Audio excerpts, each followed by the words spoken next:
Welcome to the Mindful Mama podcast, where we navigate controversial topics, deep dive into life-changing stories, and engage in meaningful conversation. Join us in embracing the beauty of mindful motherhood.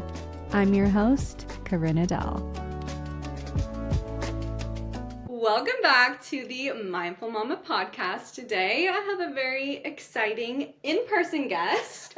Ellie is my first in-person guest besides my husband, so this is a big deal. This is what I want. I want people in person, so this is so exciting.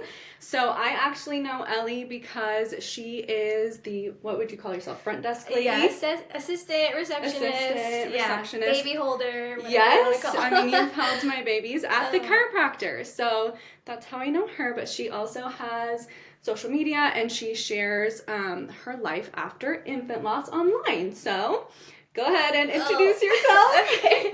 Hi, I'm Ellie. I am a mom, but specifically a mom who shares her life after infant loss. And I genuinely didn't think this opportunity would ever happen. So I'm very honored. I'm a little bit starstruck, I'm not gonna lie. Except I see her every month. I see once a month. But I'm still a little starstruck. But yeah, I am so honored to be here, and I kind of can't wait to share my life and my son's life through this podcast, and to also just shed awareness on life after infant loss, but also infant loss as well, and different ways that you can best support someone who has been through any type of loss, but more specifically infant loss, because every loss is different and each person is different. So what may work for me may not work for someone else. But yeah. Okay, amazing. So let's go ahead and just get started. Wherever you want to start from the beginning, if that was before you got pregnant or your journey, go ahead and start there, and we'll just go through. Okay.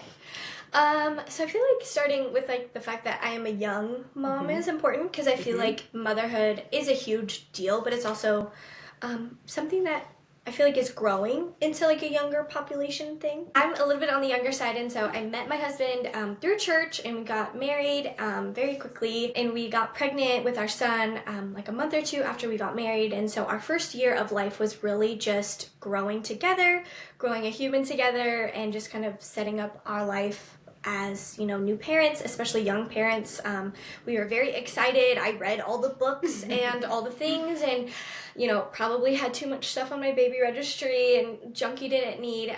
But yeah, that was the beginning of our life together, and so we were very, very excited. And so a part of my birth story with my son, I did decide to do a birth center birth. I was very excited about that. My mom actually works in labor and delivery, so this was kind of a big step for me and my family, for my mom to trust me and for her to trust midwives, and so it was a very big deal. So I ended up taking castor oil, which I don't know if you want to leave in. No, it's okay. I decided to share Cicely's story that will be going in this season, and I took it too. Okay. So. Well, so I did the castor oil, which we referred to it was a very interesting experience.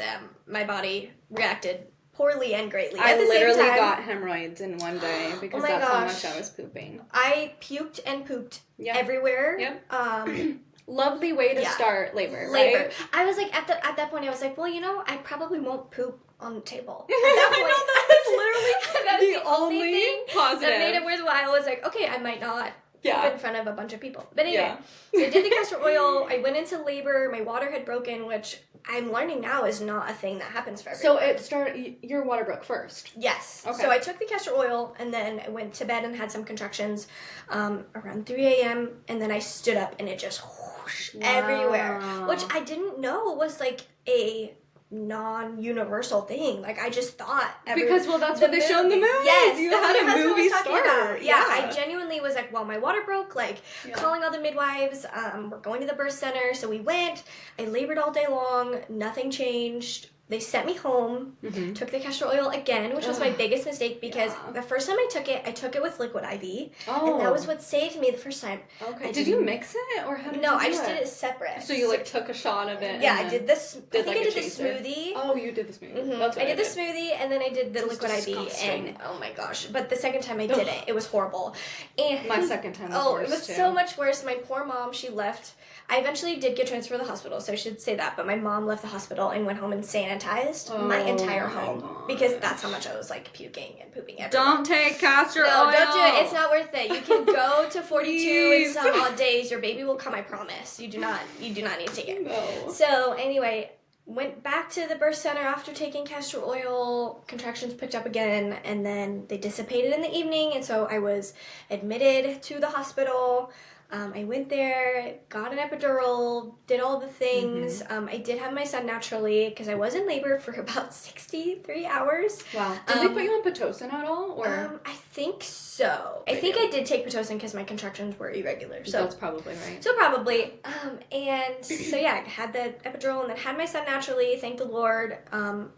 Luckily, I did not have to get a C-section. I was very thankful for that because that was one of my bigger fears. Right. So I had my son, and he was great. He did come out with a little bit of jaundice, and so we had him under the blue lights, so we had to stay a little bit extra in the hospital, which if you know, like, if you're expecting to do a home birth and, like, be at home, it's very drastic to go from, like, birth center to hospital. So how did that feel for you? Were you like disappointed, or were you at the point where you're like, I'm just so done with trying to labor that like I'm fine?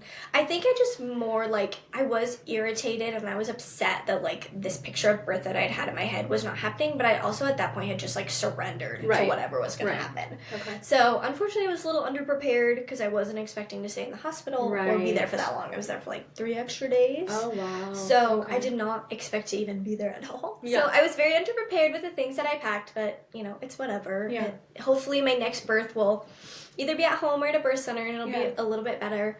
But, yeah, we ended up taking him home, and we did have some family troubles even before me and my husband were married, and then after our son was born. So we had a little bit of a strained relationship with family throughout my son's life here. So my son eventually did pass away. He was 45 days old, and he passed from SIDS, and nobody can really prepare you for that happening, but he did end up passing, and unfortunately it was just this big thing that nobody could prepare you for. So we really only had, 45 days to spend with him. So that first couple weeks of like postpartum and getting to know your baby, like I was very strict on who could come and all of the different things. Like trying to protect your space. Yeah, protect my space because I had it, kind of destroyed in the first couple hours of like what I thought birth was going to be. Right. So then for me to go like 180 and just protect my peace so deeply that not very few, but like the handful of people that got to meet my son was a little bit smaller, and I don't regret that. I was just gonna ask how you feel about that. Yeah, I don't regret that at all because I think it's very important to set boundaries for people, and I can't go back and regret that because I spent so much time with him. Yeah, like at least at the very minimum, I held him for that month that he was here and got to spend so much time with him. So I don't regret that, but that was definitely something that was a little bit hard, was being newly postpartum and then to go through such a deep loss.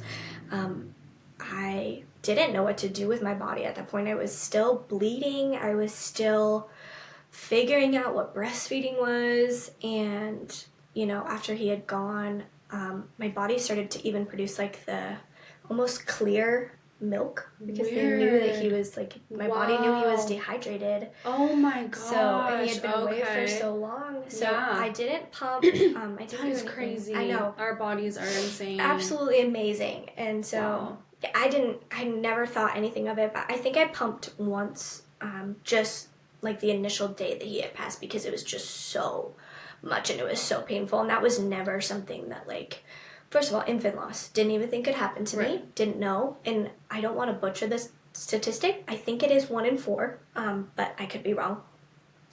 But I didn't think that could ever happen. It never was on my mind. So to go from like being a full-blown mother where you're staying up at 1 a.m. doing these, cluster feeds. Your entire life.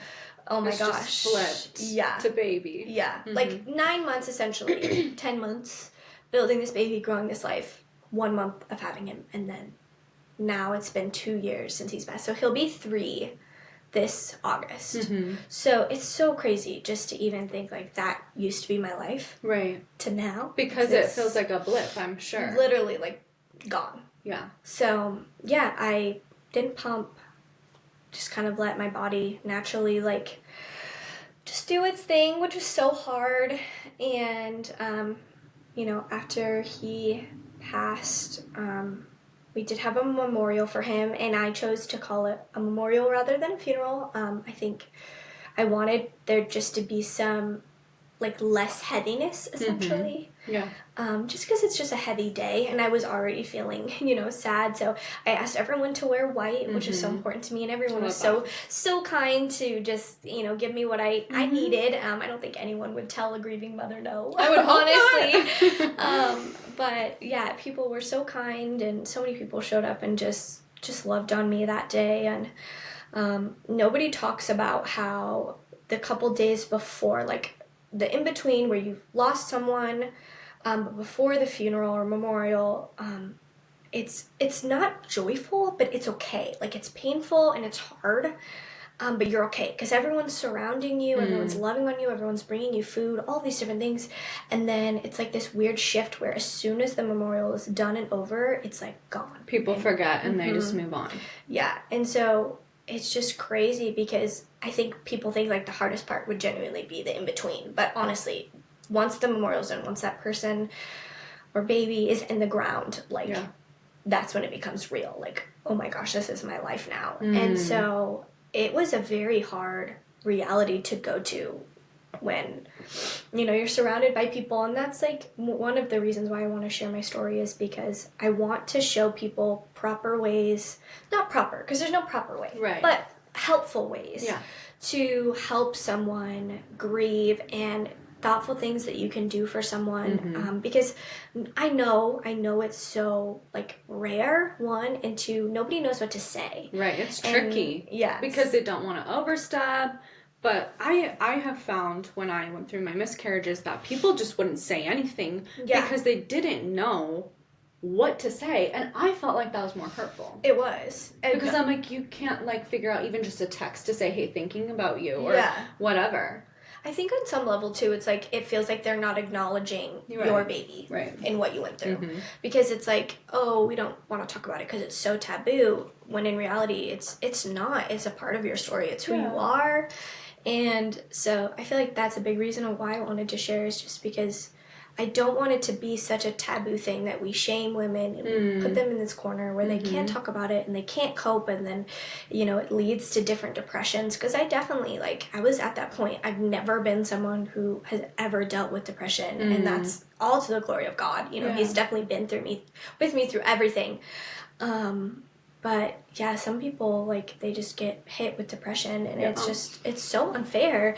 And so, anyway, after his memorial, it was definitely very hard. I coped in different ways. I threw myself into crafts and different things. Keep your hands busy. Yes, exactly. Keep your hands busy. And so many people, I had a friend who took some of my favorite baby clothes that he wore and they turned it into a little bear. Aww. And I thought that was so thoughtful. She spent time doing that. And he sleeps with me every night, which sounds so I love that. sad, but I love it. Yeah. It's a huge part of me. And then I also got tattoos and different things to remind me, and there's art in our house that reminds me of my son. But there's different ways that people cope, but I think it was so important for me to just have people sit with me and take time out of their busy day to just sit and to laugh and to talk. The funniest conversations that I've ever had with some of the most amazing women in my life happened after my son passed away, because we didn't know what to do. We were all so sad, but we were also together in this company of people that we loved, so there couldn't help but be joy in that situation. It's you were all brought together. Yes. So there is laughter, the funniest jokes that we still talk about to this day are from that time in my life. And so I think it's important to show that there is joy in the grief, and it comes in waves, and no one's perfect. And if it hits you, right before you're gonna go into a family outing or a family event, that's life. That's what happens, and it's okay to take that time to grieve.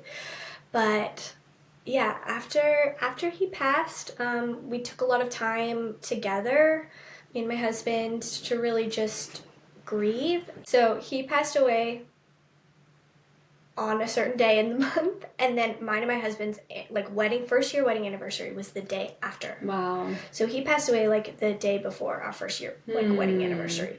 So it was absolutely heartbreaking to celebrate this like wedding anniversary that we had been together for a year. We had made it through the toughest year of our lives, and then we just get hit with this loss that's so close to home, and then the next day we're supposed to celebrate our wedding anniversary. So like, as women, our bodies are constantly evolving, and Indigo Luna gets that. Their beautiful, sustainable clothing made from natural fibers is designed with you in mind. Embracing every curve and change, including the seasons of pregnancy and breastfeeding, rooted in slow fashion, Indigo Luna prioritizes ethical production and timeless designs. As a newly postpartum mother, they really helped me rediscover my confidence and style. Feel good in clothes that honor your body and the planet. Use my link in the show notes to save 10% off your order at indigoluna.com. The day after we had our like little crummy piece of wedding cake that we had saved, and it was just so sad because I definitely like grieved that as well. Right, like, the celebration. Our wedding anniversary never really feels like something to celebrate, which is so horrible because to say. It's such a reminder of it's what happened the so day before. Close. Oh my gosh, that's so hard. Me and my husband have tried to be very intentional when we spend time together around that time, but it typically always ends up with us at his memorial, like at his graveside, just bringing flowers and letting him know we love him. And I think also a lot of like my social media journey also is showing different ways to celebrate the person that you've lost. Yeah. Because that was really important for me, is I couldn't find anything that I loved to celebrate my son. Yeah. And so, deep dives on Etsy and different memorial things to find. It's been hard. But there are different ways that you can celebrate each person. So we've had 2 birthdays now where I've made cakes or cupcakes. Sweet. And yeah, we've started different traditions that I would love to continue with other children. But yeah, it's just nobody kind of prepares you for that other side. Like, yes, the loss, yes, the missing them, all of these things, but also like holidays, like buying Christmas gifts and putting them under your tree. And he's not there to open them, So there's another level of grief that happens, but I don't know, there's also that joy of like going out and picking out a gift and being like wondering, I wonder if he would like this, gosh, and thinking, I love that. Yeah, like I wonder if he would love this, or I wonder what he's doing up in heaven, having fun. I hope he's having a great birthday up there. So Sweet. It's just different things like that where you take it in waves, but there definitely is joy in the grief. And I'm preaching to the choir when I talk about this, because there are just days where it hits so hard, and I've had to leave jobs because I just couldn't handle the environment that I was in, because I thought like this will really push me, this will really make this better, and instead it just caused me to be harder on myself and I don't know, just be someone that I'm not, and just really just beat myself into a pulp about because we've been trying to conceive now and a part of that community for 2 years. Yeah. So when I would see, women come in and they're pregnant again and they have a child that's the same age as mine, it's just like, why can't I be like that? What is wrong with me that my body can't do what their body can do? And I have to like step back and remind myself, not only am I not them, and that's not the story that God has for me, but also like I went through a very traumatic loss, and so my body has to catch up with where my brain is, essentially. Totally. Because my heart and my brain are like, let's have another baby. Right. It's gonna make everything better, which in reality, it's not. I know that. I know that now. Definitely had to work through some different things with the Lord and my husband, and lots of verbal therapy to kind of help with that. But that was what my heart wanted, was just have another baby, it'll do it. And instead, I think God has really been pushing me to go, yes, another baby's great, but we need to deal with the deeper issues first. Right. And you need to be healthy and whole and ready to receive another child. And that's also another question I've had, is like, am I ready to have another baby? Am I ready to take that step? Because there's a lot of fear that comes in. Oh my gosh. When you talk about infant loss and what could I have done better? What could I have changed? Was this my fault? Can I be a good mother? What if this happens again? All of these things that go through your mind, and I rebuke that. Like I refuse to accept that. Absolutely. So I know that God's will for me is to be a mother, and I know that. Absolutely. I've known that for forever.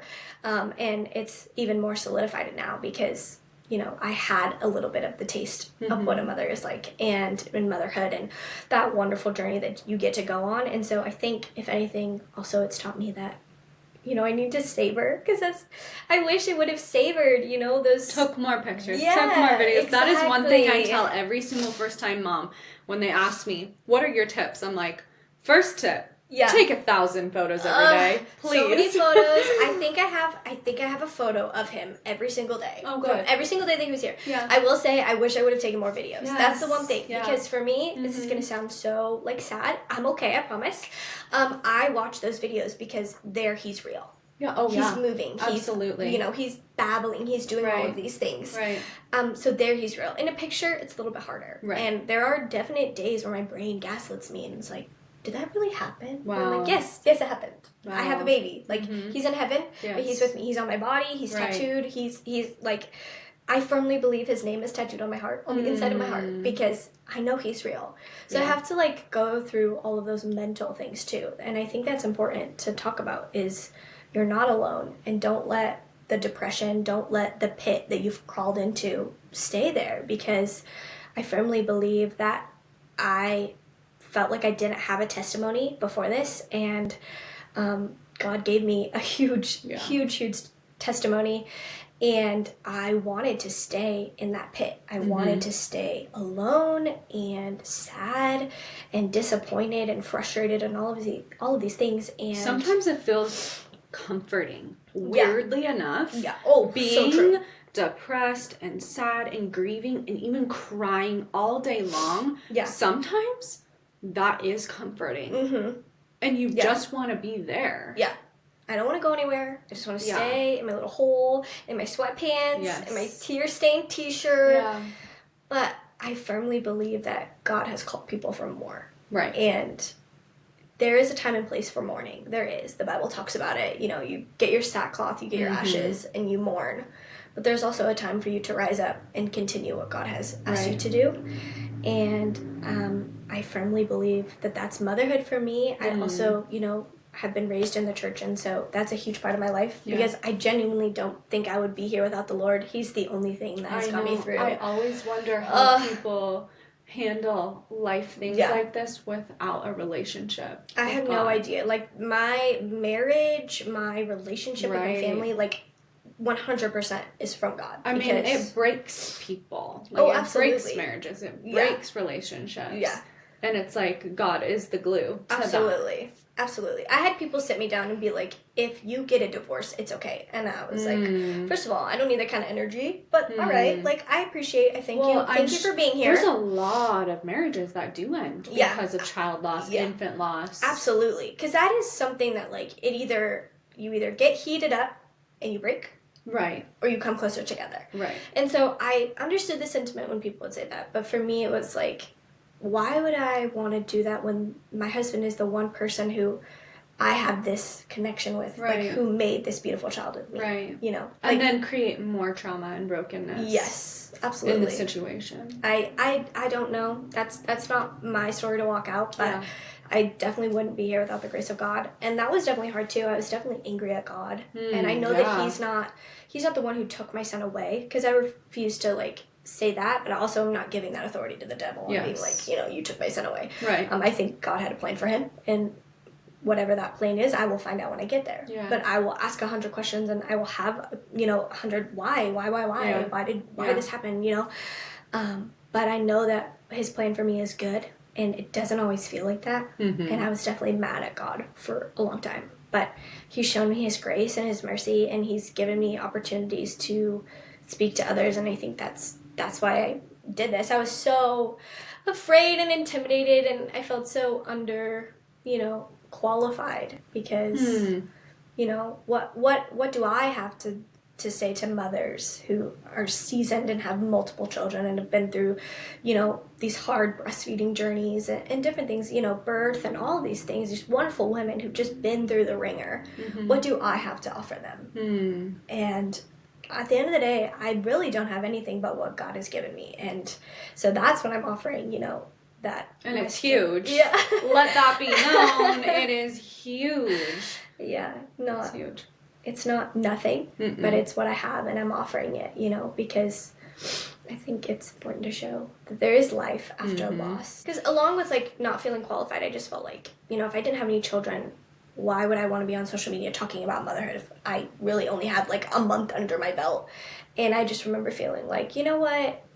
People might not follow for the motherhood, but they might follow for the journey. The journey of watching me go through these hard things and 2 years of trying to conceive and a PCOS diagnosis and infant loss and, you know, different things and a, you know, young marriage and different things. Like, people want to see the truth. Yeah. And, you know, I didn't ever feel like that. Like, somebody would actually want to watch what I have to say about. That's so crazy to me, because we were talking before this and I was like, no, this is what people want to see. Yeah. So it's literally a lie that you have, you know, heard and been like, oh my gosh, and felt maybe insecure about, like, sharing your story. But I'm like, no, this is exactly what people want to see and want to hear. And I think it's huge that you are willing to share that, because not everyone wants to, because they don't want to let people in to the brokenness and what they've, you know, walked through, because it's hard. Yeah. And it's really hard to be so vulnerable and share that. But I think if we don't, just like how if we don't share the tips and tricks that, like, our family has passed down for, like, breastfeeding. Right. If we don't share that by word of mouth, then we're not going to be able to grow as each generation comes. And we're not able to share those tips and tricks that we've learned. So I think it's also important to share this, because it, you know, somebody could be going through this and feel like they're completely alone, and, you know, they're not. They have a huge community that's around them, that's for them. There's so many different, like, walks and memory things and just the level and, like, community. Like, it's out there. You just have to find it. But you do have to open yourself up to vulnerability, to people asking questions, to people being insensitive to how you feel, and that's just it is part of it, but it's also, there is a level where you have to open your mouth and speak. You have to stand up for yourself, you know? Be like, allow people to come and serve you too. Because sometimes it can feel so uncomfortable to like even just allow a friend to like go grab you groceries or like make you a meal, because you're like, oh no, I don't want to inconvenience you. So I feel like I've had that issue in the past where I'm like, oh, I don't want to inconvenience people. But it's like, we need to allow people to serve us and like allow them to bless us, because God is working in them, you know, and having them be a part of this blessing to you. So don't be pushing that aside and be like, oh, you know. No, I'm okay. Let me just bury my feelings and say I'm fine when I'm not really fine. Instead, say yes. Just say yes. Yes, absolutely. I think one of the like sweetest things that someone did, which I told you about, was someone brought us breakfast, and when we were deep in the trenches of loss, I did not want to eat. I was not hungry. It did not sound good. Nothing comforting. Like, I feel like in some ways food is very comfort. And so I was not hungry at all. And someone brought me this sweet little breakfast quiches, and they were so good. And they brought me banana bread, which is like one of my love languages. I love banana bread. And she brought me this, and it was so thoughtful. And it was the first thing that sounded good in weeks. And I was so honored, and so I just felt so prioritized and loved that even when me and my husband are like sad now, we will beg this person for breakfast quiches and banana bread, because it was just so thoughtful. And that was her also working through her gift of like giving and quality time and all of these things. And working with her hands. So I think that was so special. And like I said, just people taking the time and sitting with you was so like important to me, because it was just, I don't know. I don't know exactly what my love languages are. I'm still learning them. But I think probably quality time is a big one. Mine. Quality time. Quality time. But yeah, there's no right thing to say to someone who's going through loss in any realm. Even like, you know, the loss of a loved one or a relative. I think just really digging deep down into who you know that person is and, you know, just loving them, even if it's from afar. Like you said, even if it's just a text message. Each person is different. But I think doing being something is better than nothing. Or saying a cliche. I think that's, oh my gosh, the cliches. Gag. If you see a Pinterest quote about something, please don't send it to that person. If you have a friend that's going through infertility, that's going through loss, please don't send them the cliche Instagram reel that you just saw. Please don't. I get the intention is there, but you don't know where they are at. You don't know where, like, which part of their cycle they're even in. You don't know. Like, the amount of times that I've been sent, like, infertility, you know, we're praying for you, all of these different things, you know, real or whatever, and I'm in, like, my period. I'm like... Or you just got a negative. Just got a negative. Yeah. I'm like, this is not what I need right now. Right. I need my friend who sent me the reel to say, hey, thinking of you, I'm praying for you, you know? So, okay, one thing that I think is, like, always appropriate is, how can I pray for you? Oh, yeah. Do you have specific prayer requests? Absolutely. Yeah. Even if they don't answer to you. That's one thing that I tell people is, like, I wanted people to reach out to me, but they didn't because no one knew what to say. And I think that even if somebody isn't willing to text back, like you're trying to text the mom that just lost their baby, but she doesn't respond, I say keep checking in on her. Don't text her every day. Yeah, no. Don't be overly annoying. But, like, if she doesn't respond, that's okay. You can wait a week, 2 weeks, whatever. Reach out again. If she doesn't respond, that's fine. But, like, I think checking in personally is better than not. Absolutely. Like, staying silent, it's so hurtful. I feel like the silence is it's loud. Yeah, it is. It's very loud. And so, even if you do check in, that is important. And also... It took me 5 years to finally find non-toxic makeup that's not only nourishing to my skin, but actually performs well. As a previous makeup artist myself, I absolutely refuse to spend my money on makeup products that do not work. Crunchi is the brand that finally converted me. They have personally banished over 10,000 ingredients that do not make the cut into their products that unfortunately is in most of the makeup we use day in and day out. I'm personally obsessed with their cream concealers and their cream blushes, and I finally started wearing lipstick again because I actually feel good about kissing my babies while wearing it. So their lip pencils are a must. Click the link in my show notes and add the code ADVOCATE10 for 10% off your first purchase with Crunchi. That's Crunchi with an I. And make sure to use my link or the code will not work. What I did was I just gave someone else my phone. Yeah. And I was like, can you please respond to these people? Because I don't have the energy to respond. But all of these people are being so kind. Right. So I can't not respond to them. So I just gave someone else my phone. And that was how I dealt with it. And then eventually I did go back and, like, read through. And there's still some that I, like, reread that still, you know, encourage my soul now.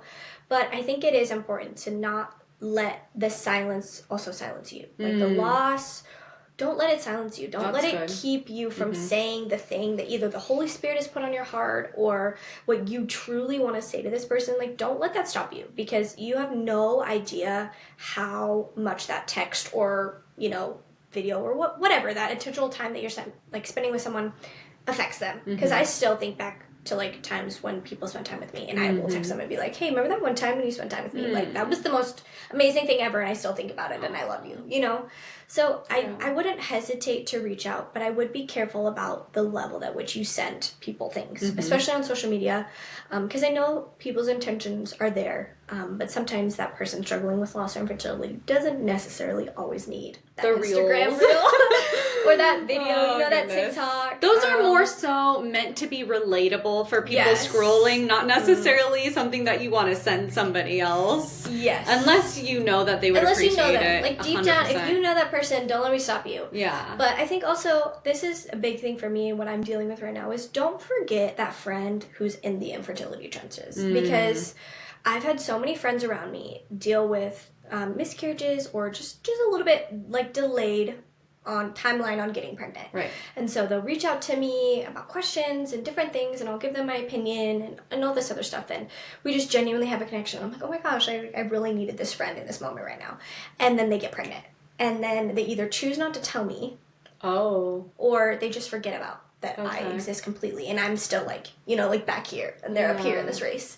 Instead of bringing you along. And like, hey, I know you're going through infertility. I just want to let you know I am pregnant, and I just want to thank you for spending time with me, praying with me, you know, and I don't forget about you. Like, you're still there, which could be a little bit selfish in my opinion, but I have felt forgotten in some instances. Like, right. hey, I'm still back here. Like, Right. you know. Like, you can have your boundaries and be like, hey, I would appreciate if you didn't, Yeah. like, show me the ultrasound photos. Or Absolutely. whatever it may be. Oh, yeah. Because you know your boundaries. Mm-hmm. But just to completely be like, okay, well, Ellie has had a loss. Yeah, we and know she's, that. You know. Mm-hmm. We know that Ellie's struggling, so we're not going to tell her at all, but we're going to let her find out through social so media. Hard. And, yeah, but you don't. Wow, that's I wasn't given the hurtful. opportunity to even not only make that boundary, but also support you. Right. Like, bring you a meal in postpartum. Right. Because that to and me, to like, serve. yeah, oh my gosh, that was, like, Yeah. something that was a huge milestone for me, was I had a friend who was pregnant, and I brought her a meal, and I was so proud of myself. I was like, I did it. Right. I it was an beat accomplishment like, for you. Yeah, and I was so proud, and I was so honored to bring her something, and I don't, like, even if the food was horrible, I don't care. I made it to that point, and that was a huge thing for me in my journey, because I was so thankful for the people who brought me meals during postpartum and loss. So that was a huge step for me, but I felt like almost forgotten. And so, not that it is your job to always check in on your friends, but if they are a true friend of yours, don't forget about them. Yeah. Don't leave them back there, because they want nothing more in some instances to be your cheerleader. Now, I can't speak for everyone, but almost everyone I know that has been through infertility or is in infertility still loves all of the friends that they have, still wants to support them through everything. But there are boundaries, like not seeing ultrasound photos, you know, maybe not being too close to, you know, certain things. Maybe not the gender reveal, but maybe the baby shower, you know? So I think that's really important as well. Now I'm at a place where I'm, like, growing this community, and I have so many sweet people around that, like, I'm so grateful for this opportunity, because it not only, like, gives me the opportunity to share my testimony, but also just, like, share light on life after loss, because I feel like nobody talks about it. Right. Like, beforehand, we were chatting, and you had mentioned, and this is honestly the first time I have ever even heard someone talk about loss like this, is, like, the joy and not, like, basically staying in your grief forever. Like, obviously you're always going to be grieving, but, like, choosing to then turn it around and let God use you and not stay there. Absolutely. I really haven't heard another person who has lost a child or an infant even say that that was a desire they had. Yeah. So I think that's huge. Yeah. And amazing. So yeah, I think it's kind of a controversial take, honestly, in some ways, because I see so many people, and they're, like, huge on, you know, TikTok and whatever, and all they do, in my personal opinion, is complain. And that's very hard for me, because your loss is your loss, and you're grieving, and you're dealing with all these things. And I don't know what it's like to have a loss and then get pregnant right after and have a baby, and you don't have enough time to grieve that loss. Do you know what I mean? But also, like, I feel like you're taking so much joy out of having another child, because I would give anything to have another child right now, but that's just not my story, and I have to be patient, and God is teaching me patience, because I'm horrible at it. You know, like, I, you know, got married and got pregnant right away. I was like, thank you, Lord. But now he's teaching me patience. So I think it's important to realize, like, there is a level where, yes, you can grieve, but then also turning your grief around, and that there's joy in it, but like you said, not staying in that pit and just staying there forever and letting it ruin your entire life, where you can't even see any joy in your next child and seeing them, you know, make all these milestones that you didn't get to see with your first child, or, you know, different things like that, and really rushing the season that you're in. Right. Because every loss is different. Every mom grieves differently, and no child can replace another child. It just can't. And even I know that, and I'm getting to that point where I have to, like, keep reminding myself, like, no child is going to replace. But there is a level of love in your heart that you have for both children, and it's okay to love both of them. It's okay your heart to grieve. Grows. Absolutely. But also, you know, I can't, it's very hard for me to listen to the complaining when I would give anything to have another child. So, it's a very controversial take in some ways, and, you know, I can't speak for every person's situation, because everyone's different. Right. But I think it's important to turn your sorrow into joy. And just really look back, even if you're not a believer, to look back and go, I have this now. Right. I may have lost this, and like I said, nothing can be replaced, but I now have this beautiful child in my care that I love and want to spend time with, and grow all these traditions with. I mean, trying to conceive for 2 years has just really been hard on me. If you like want to go into that a little bit. Yeah, I never expected that. I was always like... Because you guys got pregnant right away. Right away. Right? And I... a month into marriage.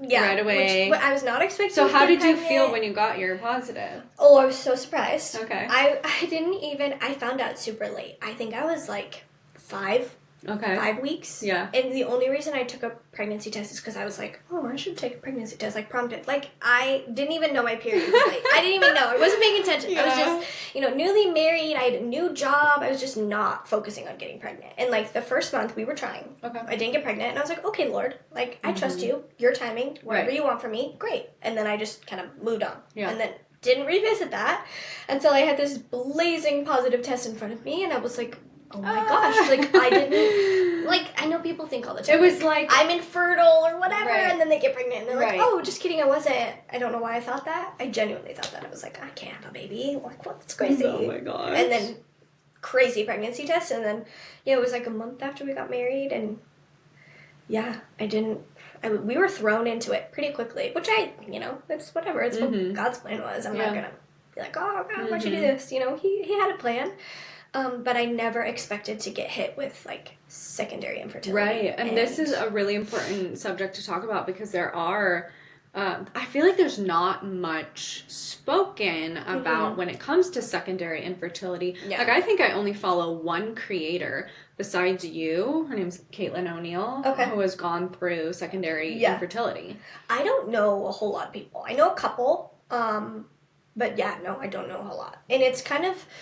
There's all these things. It's such a weird... Yeah. It's, like, so tricky and, like, interesting because it's, like, I know that my body can is do capable this. and I don't know how your cycles are, but, like, a lot of the time it's, like, women are, like, my cycles are literally on track, but it's just not happening. It's just not happening. Why?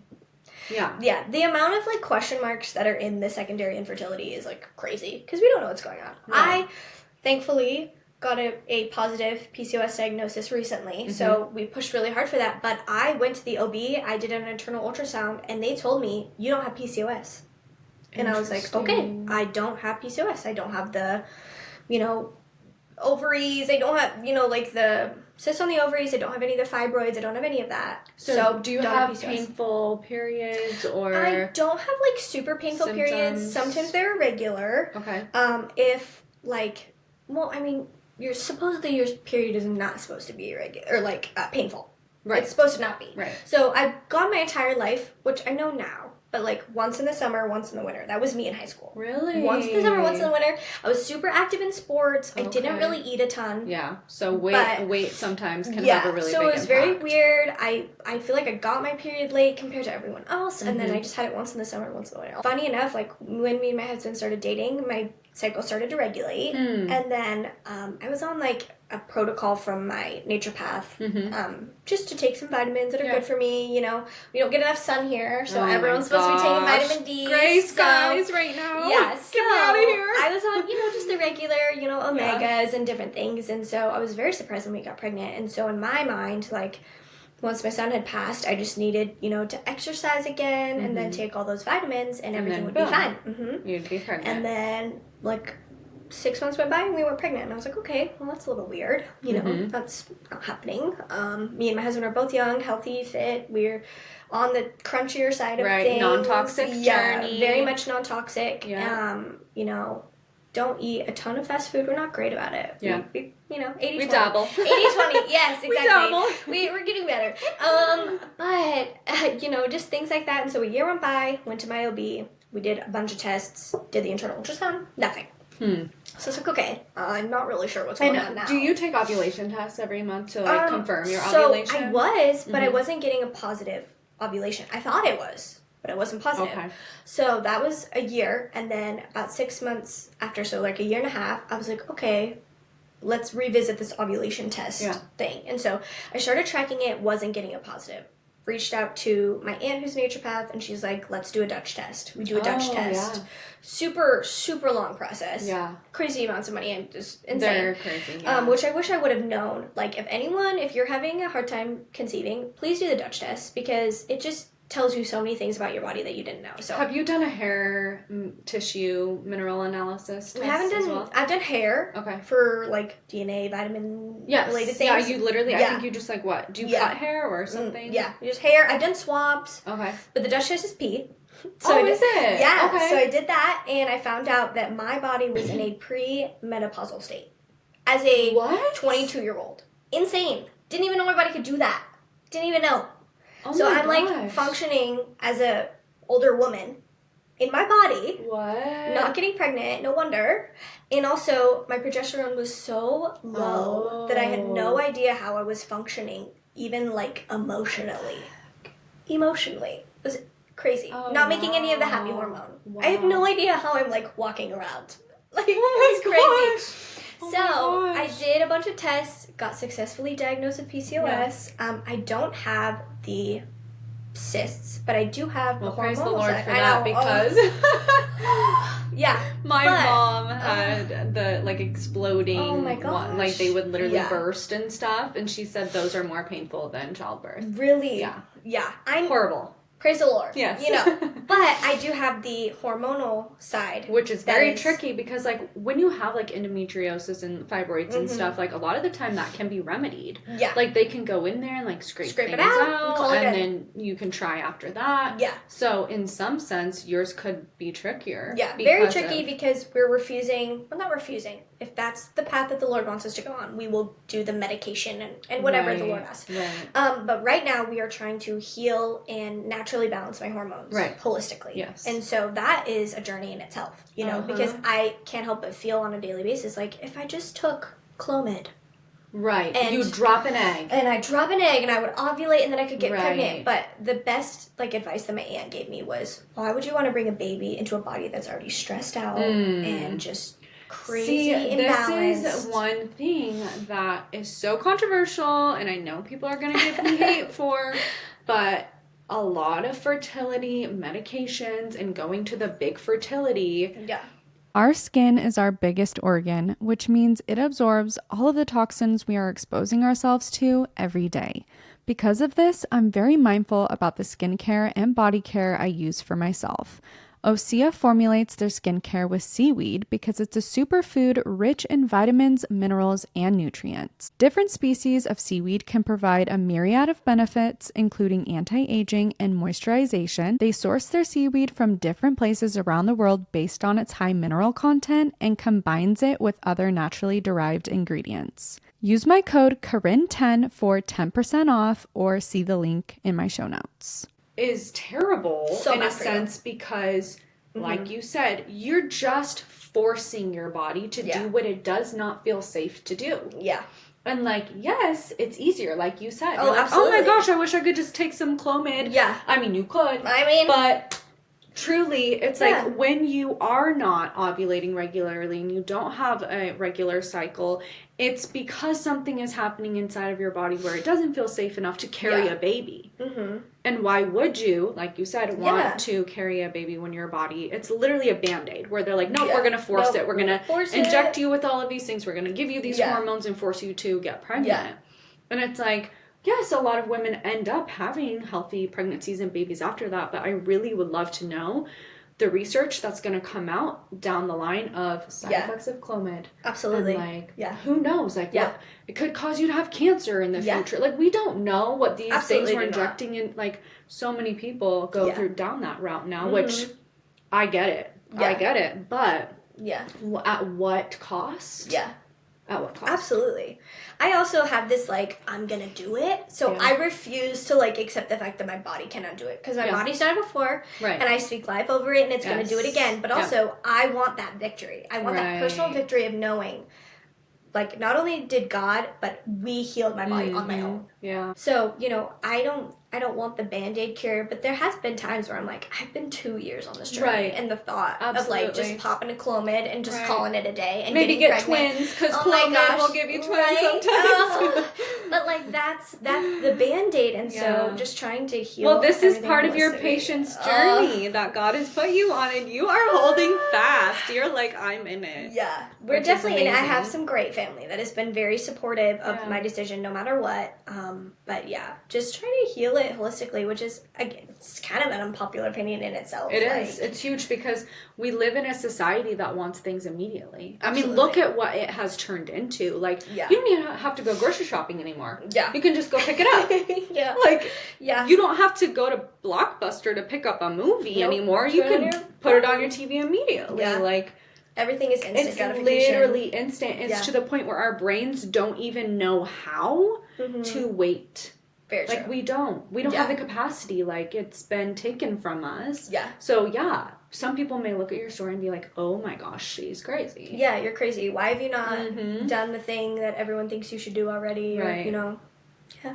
Right. Yep. So, what does your life after loss look like now? Like, what are your plans? I know you're healing your body. Yeah, healing my body. Definitely taking the time to still, like, grieve in different spaces, you know, celebrating birthdays and different things. I think the next step is just, you know, continuing, I think, social media. I'm not really sure. I don't know if that's what the Lord wants me to do. I'm still kind of figuring it out as I go. But I definitely have a huge passion for, like, everything motherhood. And also just... It sounds you crazy. embody that. Like, you're definitely one of those people that's like, yep, you're a mom. Thank you. That's something also, too, is, like, my identity has been a little bit stolen in some aspects. And I think another, like, controversial take when we're talking about identity is a lot of people will be like, oh, your identity is not a mother. And I'm like, my identity is a mother. Absolutely it and is. I am fine with that. Oh. Being a mother is everything to me. Don't talk down to me. Like, I don't need to be this person outside of a mother. Like, once you go from maiden to mother, you cannot go back to maiden. You aren't maiden. That's exactly my issue. Is that where am I supposed to go now? Right. Where am I supposed to go? Right, because it's such a confusing where you have made that transition from maiden I'm to no mother. longer. I'm the same age as all my friends, but I'm no longer a young, like, single woman. I'm a married woman, but I can't even go to, like, my married friends because I'm a wife and a mother. You know, I'm all of these things. But I don't have the physical aspect to show in some ways. Right. And so that's always hard, too, is, you know, when you have, like, family members showing around their baby, and all I can show is a photo, you know? So it's like, that is who I am. Don't talk down on motherhood. Like, I wear this mama necklace. I don't know if you can see. I still wear it because there was a point in time where my brain was like, we need to take this off. Really? And then I was like, no, we're not taking it off. Because if someone goes, oh, you're a mom? And then they ask about your child, I'm still going to talk about my child because he's the biggest part of my life. Yeah. He deserves to be talked about no matter how short he was here on this earth. He deserves to be recognized and mentioned and like, known as, like, this is my child. So, you know, there's different things where you still have to relearn your identity. But don't talk down on motherhood. Yeah. It is the most amazing thing. I'm still a mom. Yeah. I still loved my child till the very end. Right. And I know that I will have another journey soon, and I'll be shouting it from the rooftops, and everyone will know because I'll be so excited. And, you know, I'm looking forward to sharing that part of myself, you know, that there is joy. Yeah. There is joy. And that, like, you posted a video about there's, like, essentially, like, there's a light at the end of the tunnel. Right. You know? Like, you did eventually have your double rainbow baby, and, like, she is the most amazing thing, and, you know, it made you appreciate so much more, I think. It does. But also, you know, there's a time for grief. There is. Yeah. And I'm sure you grieve in different ways, too, you know, and you think about those babies daily. Yeah, I know. I know the days that I lost them, miscarried them, and I know their due dates and, like, how old they would be. I think that's important, too, is just as much as, you know, you love your other children, you remember those, and, you know, you'll see them again. I think that's, like, a huge thing, too. I think that is hope. Another thing, going back to, like, people who aren't believers, like, not having the security and knowing that your babies are with the Lord. Yeah. Oh my gosh. Can you imagine? Just I don't know where my child is. That, like, is so unsettling to think that. That would be. I know he's safe in the comfort of the Lord, and he's there, and I've had people confirm that he's there, and, So I'm not worried. I believe, and Mm-hmm.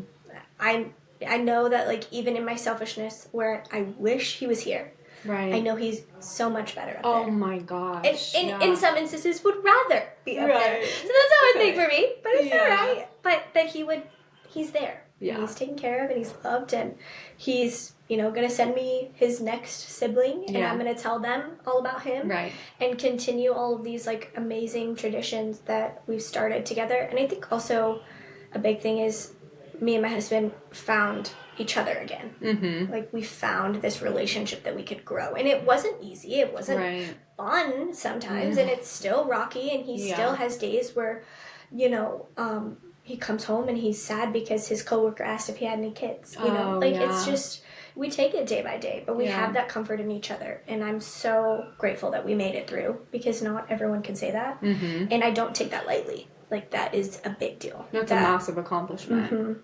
And we will, especially for being so young. I know. Yeah. Yeah. Anyway. All right. Well, do you feel complete? Is there anything else you so. want to add? I feel like I talked so much. It's okay. I love talking. So. I'm a huge yapper. Big yapper. All right, guys. Well, I'm going to go ahead and link Ellie's social medias down below. She's on Instagram and TikTok, which we're hoping stays around. Man, and please make it through. By the time this is posted, we're going to know if it's here or not. So true. you can find her and where she shares all of her life after loss on Instagram and TikTok. Is that it? Yeah, I'm on YouTube, and then Okay. I have an active Pinterest that I love. Okay. But yeah. Cool. So you can find all her Instagram and stuff. YouTube, Yeah, down below. Well, thank you for having me. And thank you for being so vulnerable and sharing. I think this is going to be really impactful for a lot of women. So Thank you. I'm excited. Right. And that concludes today's episode. If you found value in this conversation or resonate with it in any way, I'd love for you to leave me a review on whatever platform you're listening in on and share about it on social media. Your support means the world. For more content like this, you can follow me at Corinne Adele on all platforms. Thank you for listening, and I'll see you next week.